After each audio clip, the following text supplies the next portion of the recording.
Walang katotohanan ang napaulat na dumalo sa pakikipagpulong si Lieutenant General Raimundo Ferrer, ang Commandant General ng Eastern Mindoro Command, PMA Class 1977, kay Presidential Candidate Noynoy Aquino, ayon kay AFP Chief of Staff General Dalpin Pangit. So I have spoken last night to General Ferrer. And he has personally denied what was written in the paper. As he said, there was no meeting, he was not consulting. Nakausap ng mga miyembro ng Defense Press Corps si General Bangit sa pamamagitan ng speakerphone sa loob ng tanggapan ni AFP spokesman Lieutenant Colonel Arnulfo Marcelo Burgos. Sinabi ni Bangit na nakausap niya ng personal si General Raimundo Ferrer at pinabuluan na naman nito ang mga napaulat na nakasama siya sa pakikipagpulong ng mga PMA Class 77 kay Senador Noynoy Aquino.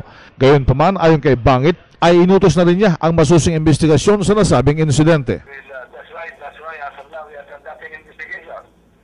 Sir, si Bing Formento to sa DCRH. Paki-elaborate po sir yung pinaimbestigahan ninyo. Ano ho yung pinaimbestigahan ninyo? Yung meeting with the military ng mga presidential balls?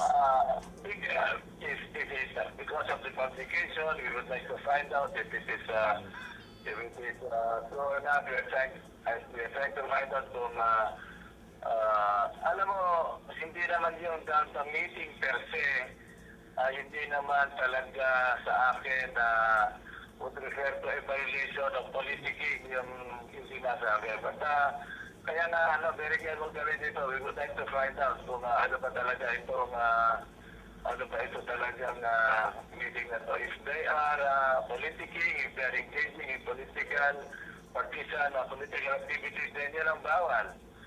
Ang nasabing issue ay lumutang matapos na ihayag ni Presidential Candidate Noynoy Aquino na siya ay nakipagpulong sa mga opisyal ng militar, partikular sa PMA Class 77 at 78. Ayon naman sa kalatas ng PMA Class 1977 na isang harmless meeting ang naganap at huwag naman sanang bigyan ng kulay ng ibang sektor na huwag kalad ka rin ang AFP sa partisan politics. RH911, Bing Formento ng DCRH, Nationwide.